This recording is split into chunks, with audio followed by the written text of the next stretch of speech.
আসসালামু আলাইকুম গাইজ, আশা করি আপনারা সবাই ভালো আছেন। আমরাও ভালো আছি। আমরা বলতে আমি আর আমার ছেলে সামির, যার নামে চ্যানেলটা ওপেন করা। তো ঈদের সময় কোনো ব্লগ করতে পারি নাই, কারণ একটু কাজের ব্যস্ততা ছিল। তো যাই হোক, কথা বেশি বাড়াবো না। আজকের ব্লগটা হচ্ছে দুইটা প্যারানর্মাল ঘটনা নিয়ে আর কি, ভূতের গল্প। যদি আপনাদের ভালো লাগে তাহলে প্লিজ একটু সাবস্ক্রাইব করবেন, যাতে আরও ভালো ভালো ঘটনা আপনাদেরকে দিতে পারি। আর ছোটোবেলা থেকেই আমার ভূতের প্রতি, মানে ভূতের ঘটনা, তারপর এগুলি শুনতেও ভালো লাগতো, আবার দেখার অনেক আগ্রহ ছিল আর কি, যে ভূত যদি একটু দেখতাম। তো যাই হোক, কিছু কিছু ঘটনা ঘটেছে আমার সাথে। সেই ঘটনার মধ্যে দুইটা ঘটনা আজকে শেয়ার করব। প্রথম ঘটনাটা হচ্ছে ঢাকার লালবাগের কিল্লা। তখন বয়স আমার কত, 14-15 হবে, 15 হবে, মেট্রিকের আগে, মেট্রিক পরীক্ষা দেওয়ার আগে। আমি আর আমার দুটো বন্ধু, দুজনের নাম বলা যাবে। একজনের নাম হচ্ছে পুলক, আরেকজন হচ্ছে নিপুণ। পুলকের ছোটো ভাই হচ্ছে নিপুণ। আমরা একসাথেই থাকি। ওরা পড়তো অন্য স্কুলে, আমি পড়তাম একটা স্কুলে। যাই হোক, আমরা করতাম কি, স্কুল পালিয়ে মানে স্কুলে যেতাম না আর কি, না গিয়ে ঘুরতাম, বিভিন্ন জায়গায় যেতাম। যেমন আহসান মঞ্জিল, লালবাগের কেল্লা, ঢাকার শাহবাগের যে জাদুঘরে যেতাম, আবার চিড়িয়াখানায় যেতাম তিনজনে মিলে। তো যাই হোক, একবার লালবাগের কেল্লায় আমরা ঘুরতে গেলাম। শুক্রবার ছিল আর কি দিনটা। শুক্রবার দিন আবার লালবাগের কেল্লা সকালে ওপেন করতো না, এমনিতে প্রতিদিন ওপেন হতো সকাল 9টার মধ্যেই, খুলতো গেট, মানুষ ঢুকতে পারতো, তারপর লালবাগের কেল্লা মানে ঘুরে দেখতে পারতো। তা আমরা গেছি ওই দিন শুক্রবার, আমাদের স্কুলে ছিল না। যাওয়ার পর আমরা 12টার দিকে ওটা গেট খুলছে, সরি। তো আমরা ঢুকলাম, তিনজনেই ভিতরে ঢুকলাম। আমাদের খুব শখ, লালবাগের কেল্লা এর আগে কখনো যাইনি। লালবাগের কেল্লাটা যে ঘুরতে গেছেন আপনারা অবশ্যই জানবেন, ভিতরে একটা মসজিদ আছে, একটা বাড়ি আছে আর কি, জমিদার বাড়ি। তারপর জমিদার বাড়ি বলতে এখানে একটা বাড়ি আছে, যে থাকতো। আমরা আসলে আমি বলতে চাচ্ছি না, লালবাগের কেল্লায় ঘুরতে গেছিলাম। যাই হোক, এখানে একটা দিঘি আছে, দিঘি পুরোটাই একদম নিচ পর্যন্ত বাদাম, পানিগুলো খুব সুন্দর লাগে দেখতে। ঘুরতে গিয়ে প্রথম ঢুকলাম, দেখলাম গাছ, অনেক কিছু। তখন আসলে আমাদের মনে হচ্ছে ভয় ছিল না, এরকম কোনো কিছু ঘটবে আমাদের সাথে। এখানে উঁচু জায়গা আছে, সমান জায়গা থেকে একটু উঁচু, পাহাড় না, পুরো এখানে একটা ছিদ্র আছে, এরকম ম্যানহোলের মতো ছিদ্র। রাস্তায় যে ম্যানহোলগুলি থাকে না, এরকম একটা ছিদ্র আছে, ওইটা দিয়ে আবার নামা যায় মাটির নিচে, ভিতরে ঢোকা যায় আর কি। তো যাই হোক, আমরা তিনজন যাওয়ার পর আমরা শুনছি, এর আগে এই ঘটনাগুলো শুনছি, যে ওখানে এই একটা রাস্তা আছে, উপর দিয়ে এই ম্যানহোলের মতো একটা ছিদ্র আছে, উপরে ঢুকলে এই রাস্তাটা নাকি দিল্লি পর্যন্ত আছে, মানে ইন্ডিয়া। তারপর এখান দিয়ে বুড়িগঙ্গার পার পর্যন্ত যাওয়া যায়, এরকম শুনতাম।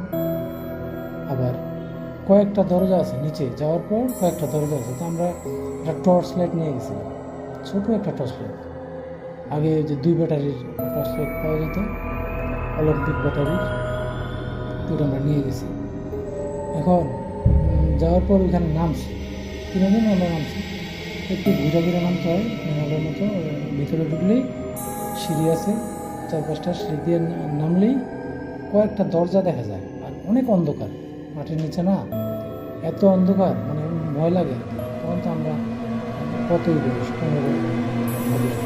এখন দরজার মধ্যে দেখা যায়, দরজা কিন্তু আসলে দরজা না, দরজার মতো দেখা যায়, দরজা না। তো একদিক দিয়ে নামার পর বাঁ দিকে গেলে একটু অন্ধকার, তো আমরা টর্চ লাইট দিয়ে দেখতে দেখতে গেছি।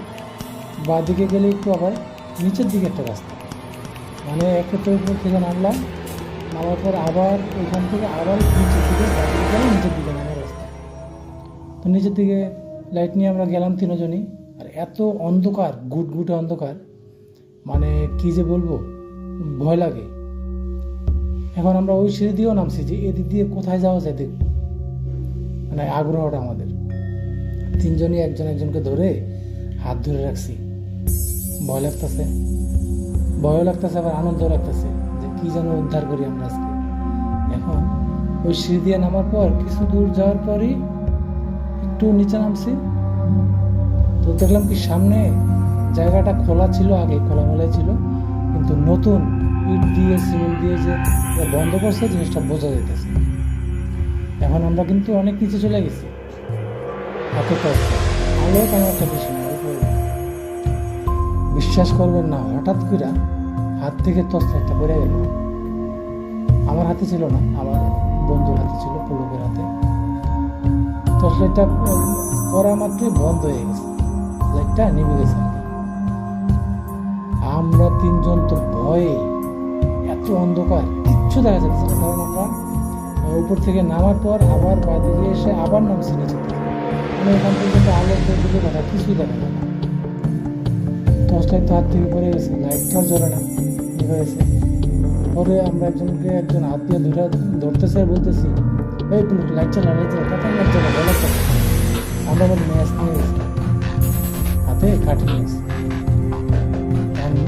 লাইট তো হাতে পাইছে, উঠাইছে, কিন্তু লাইটটা জ্বলতেছে। আমরা তো একজন ভয়ে যে আমরা কোন দিক দিয়ে আসলাম, আমরা আবার উপরে কীভাবে ওই জিনিসটা আমরা বুঝতেছি। তারপর অনেক কষ্ট করে প্রত্যেকটা হাত দিয়ে এরকম হাতের মধ্যে এক হাতে নিয়ে আর এক হাতে বাড়ি নিতেছি যাওয়ার জন্য, কিন্তু লাইট থেকে রাখবো, মানে আমাদের মাথায় কাজ করতেছে না যে আমরা কীভাবে আসলাম আর কীভাবে যাব, উপরে উঠবো কীভাবে। করলাম কি, পকেট থেকে একটা কাঠি মাছটা বের করে কাঠি জ্বালাইছি, আগুন ধরাইছি। ধরানোর পর মানে মেসের কাঠিটা, আলোটা শুধু যে জায়গায় আগুনটা ধরছে ওই জায়গাটাই শুধু আলো হয়ে গেছে, কিন্তু আশেপাশে কোথাও কিছু দেখা যায়। তিনজনের তো ভয়ে মনে করেন যে গলা শুকাইয়া কাঠ হয়ে গেছে, একজন ঘামতাছি অনবরত, ভিজে যাইতেছিলাম। আর আমরা ধারণা করতেছি যে আজকে আমাদের শেষ দিন, আজকে আমরা মারা যাবো, এরকম একটা অবস্থা। পরে অনেক কষ্ট করে একটা হাত থেকে নিয়ে আমি করলাম কি, ব্যাটারির জায়গাটা আস্তে আস্তে খুললাম, অন্ধকারই ধারণা করে খুললাম, ব্যাটারিগুলি বের করে একটু নাড়াচাড়া দিয়ে আবার একটু ভিতরে ব্যাটারিগুলি দিয়ে বন্ধ করে আবার হাত দিয়ে লাইটটা দিয়ে জ্বালাইলাম, লাইটটা জ্বলছে।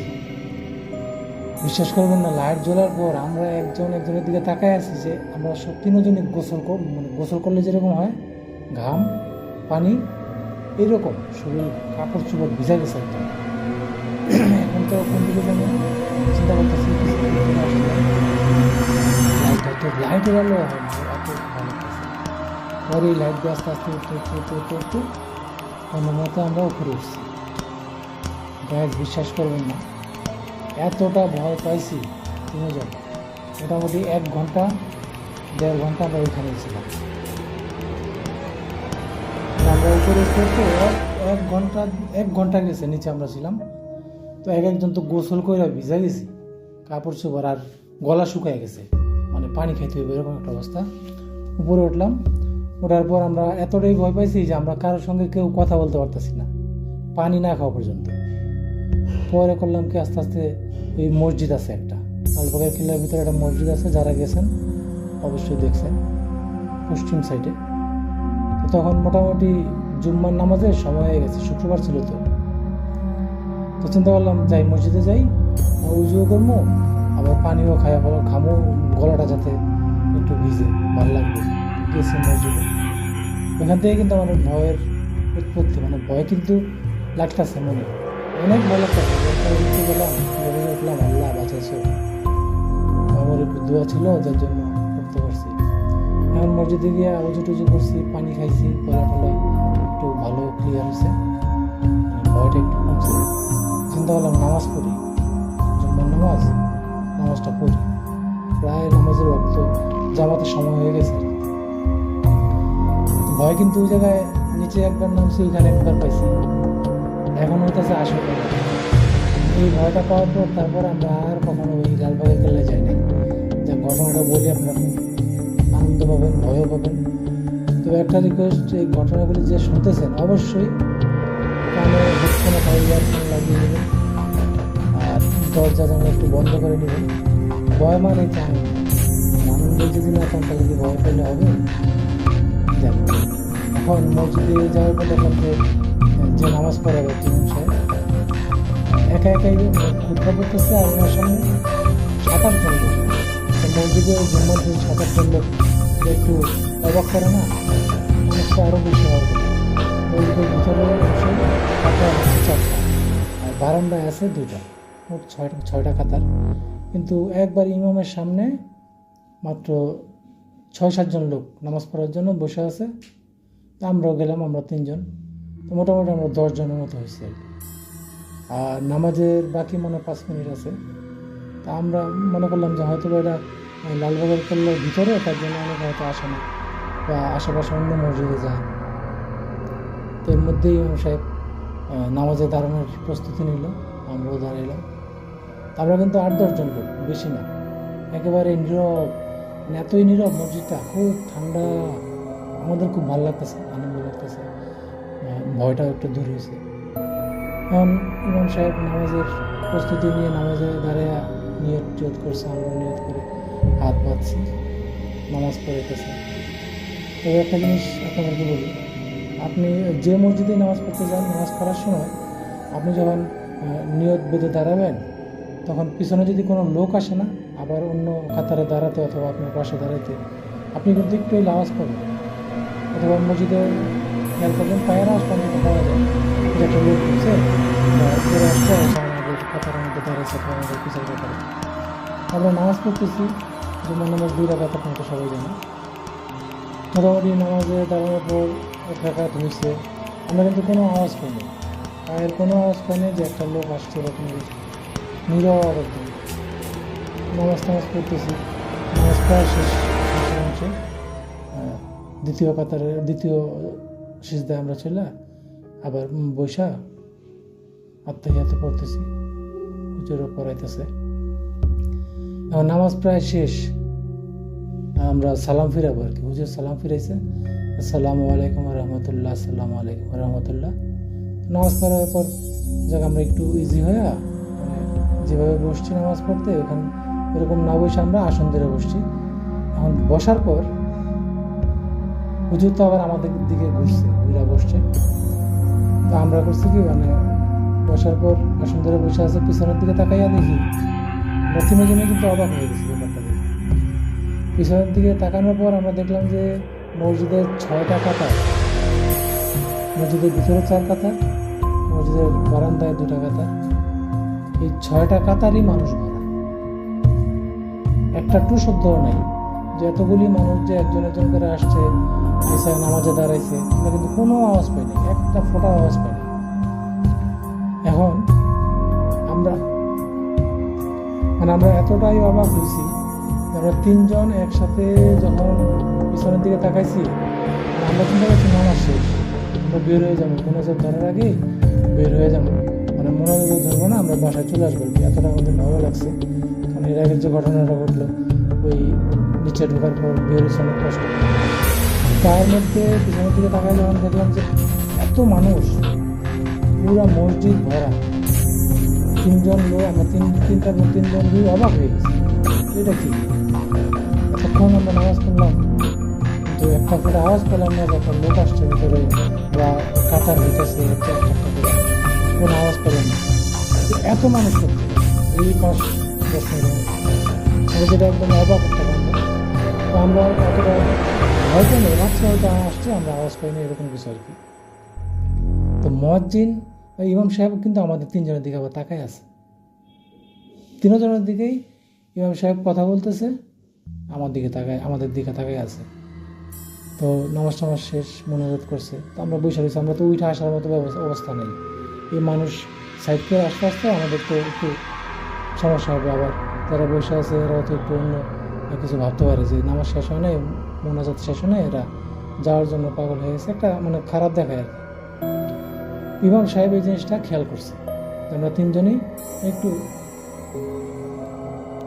তাই যাই হোক ইমাম সাহেব কিন্তু আমাদের তিনজনের দিকেই খেয়াল করতেছে যে আমরা কেমন যেন একটু অবাক হয়ে গেছি, পিছনের লোকগুলো বসে আছে এটা দেখি।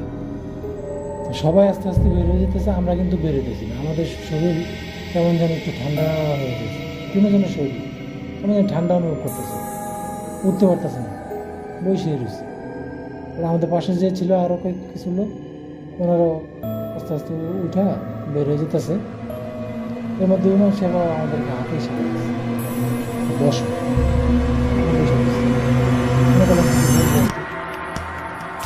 সবাই বের হয়ে গেছে। ওই যে আমরা 5-7 জন লোক ছিলাম, ওরাও বের হয়ে গেছে, শুধু আমরা 3 জন নদীতে আছি। সবাই বের হওয়ার পর ইমাম সাহেব ওনার জানাজ থেকে উঠে আমাদের বাসায় সবাই বসে বলতেছে, বাবা তোমাদের বাসা কোথায়? আমরা বললাম যে আমাদের বাসা কিছু সুবিধা, আমরা এখানে আসছিলাম লালবাগের কেল্লা ঘুরতে। তো ইমাম সাহেব করলো কি, আমাদের পাশে এসে বসলো, বৈশা বলতেছে যে মানে আপনাদের বাড়ি কোথায়, বাবা তোমাদের বাড়ি কোথায়? তো আমরা বললাম খিলগাঁওতে, আমরা এখানে ঘুরতে আসছি। তো উনি বলতেছে যে তোমরা এরকম নামাজ পড়ার পর, শেষ হওয়ার পর এরকম অবাক হয়ে পিছনের দিকে কী দেখলাম? তো আমরা বললাম যে আমরা তো হুজুর নামাজে দাঁড়াইছি, পরে দেখলাম যে আমরা 5-7 জন 8-10 জন মানুষ হবে, তো এত মানুষ মসজিদের মধ্যে আসলো, আমরা কোনো আওয়াজ পাইলাম না এক ফোঁটা, এর জন্য একটু অবাক লাগলো আর কি। তো উনি আমাদের দিকে তাকাইয়া এরকমভাবে একটা মুচকি হাসি দিল, আমরা 3 জন, আমার 3 জনের শরীর একদম ঠান্ডা বরফ হয়ে গেছে। আমরা জিজ্ঞেস করলাম যে হুজুর আপনি এগুলো হাসতেছেন? কেন হাসতেছি, তোমরা এই মসজিদে আগে কখনো আসো নাই না? আমরা বললাম যে না হুজুর, এই প্রথম, এর আগে লালবাড়ি খেলে আসছি ঘুরতে, কিন্তু এই মসজিদে আমরা নামাজ পড়ার সৌভাগ্য হয় নাই, আজকে জুম্মার নামাজ পড়ার সৌভাগ্য হয়েছে। তো উনি হাসতেছে, বলতেছে এই মসজিদে অন্তত এই জুম্মার নামাজের দিন আর কি, অন্যদিন কিছু হয় কি না হয় এটা বলে নেই, জুম্মার দিন কোথেকে জানি মানুষ আসে, বলতে মানে কোনো আওয়াজ পাওয়া যায় না, একদম নীরব থাকে, কিন্তু প্রতিটা কাতারই ভরে যায়। আমরা এই জিনের কথা শুনে আর ওনার মুচকি হাসির মধ্যে এত রহস্য লেখা ছিল, 3 জনের গলা যতটুকু পানি খেয়ে ভিজেছিল, মানে একটু ভাল লাগছিল। ওই গর্ত থেকে উঠে এখন 3 জনের গলা আবার শুয়ে গেছে, মানে ভয়ের 3 জন আর উঠতে পারেনি, বসেই আছি সাহেবের সামনে। পরে সাহেব বললে তোমরা ভয় পায় না, এরা ভালো জিনিস এই মসজিদে আসে, কারণ হচ্ছে এই যে লালবাগের কেল্লা, এখানে এক সময় অনেক নির্যাতন হচ্ছে, কারণ যে আমলটা ছিল তখন অনেক মানুষের উপর নির্যাতন হইতো। যাক, ওইগুলি নিয়ে আমরা বিশ্লেষণ করতে চাচ্ছি না, কিন্তু এত নির্যাতনের পর এই জায়গাটা এখনও যে ভালো আছে, তারপর রক্ষণাবেক্ষণ হচ্ছে ভালো, এর জন্য ধন্যবাদ, সরকারকে ধন্যবাদ জানাবো, তখন যে সরকার ছিল আর কি। তো হুজুর পরে আমাদেরকে বললো কি, আমি তোমাদেরকে সূরা পড়ে ফু দিয়ে দিচ্ছি, তোমাদের কিচ্ছু হবে না, তোমরা সোজা বাসায় চলে যাও। ওরা বললাম আচ্ছা ঠিক আছে হুজুর। পরে হুজুর দোয়া টোয়া পড়লো, পরে 3 জনের শরীরে ফু দিয়ে দিল। বিশ্বাস করবেন না, ফু দেওয়ার পর আমরা 3 জন ছেলে, মানে আমরা 3 বন্ধুই, মনে হচ্ছে হঠাৎ করে শরীরের থেকে কী জানি নেমে গেল, ভয় ভীতি সব চলে গেল। পরে হুজুরকে বললাম যে হুজুর আমরা চলে যাই, বাসায় চলে যাই। হ্যাঁ আর সমস্যা নাই, তোমরা বাসায় চলে যাও। বিশ্বাস করবেন না, ওই যে লালবাগের কিল্লা থেকে বের হয়েছি, আর কখনো ওই লালবাগের কিল্লার ভয়ও যায়নি, মানে এতটা ভয় পেয়েছি। একে তো ওই গর্তে ঢুকছি, ওখানে লাইট পড়ে গেছে, ব্যাপারটা আমাদের কাছে একটু অবাক লাগছে, ভৌতিক লাগছে। আপনাদের কাছে কেমন লাগে এটা আপনাদের ভালো বলতে পারবেন। তবে যদি ঘটনা ভালো লেগে থাকে অবশ্যই আমার চ্যানেলটা একটু সাবস্ক্রাইব করে দেবেন, যাতে আমি আমার নিজের এক্সপিরিয়েন্সের কিছু গল্প, আরও আছে অনেক গল্প আছে আমার কাছে, আপনাদেরকে বলবো। আসলে আমি বলি ঘটনাগুলি আমার আত্মীয় স্বজন রিলেটিভ যারা আছে, ঈদের ছুটিতে অথবা একসাথে যখন হয়, তখন ওনারা যখন জিজ্ঞেস করে জানতে চায় এই ভূতকেন্দ্রিক আর কি প্যারানর্মাল ঘটনাগুলি, তখন কিন্তু আমি বলি। আর আমাদের ফ্যামিলির মধ্যে আমি একজন এই ঘটনাগুলি খুব সুন্দর করে সংরক্ষণ করে রাখি এবং বলতে পারি আর কি। তো এর জন্য আপনাদেরকেও ধন্যবাদ। তো আমার প্রথম ঘটনাটা ছিল এতটুকুই। আমরা কিন্তু আর লালবাগের কেল্লায় কখনো যাইনি, তার মানে এটা না যে আপনারাও যাবেন না, যাবেন, ঘুরতে যাবেন, জায়গাটা খুব সুন্দর। তো প্রথম ঘটনা আমার এখানেই শেষ, আমি এখন দ্বিতীয় ঘটনাটায় যাব। ধন্যবাদ।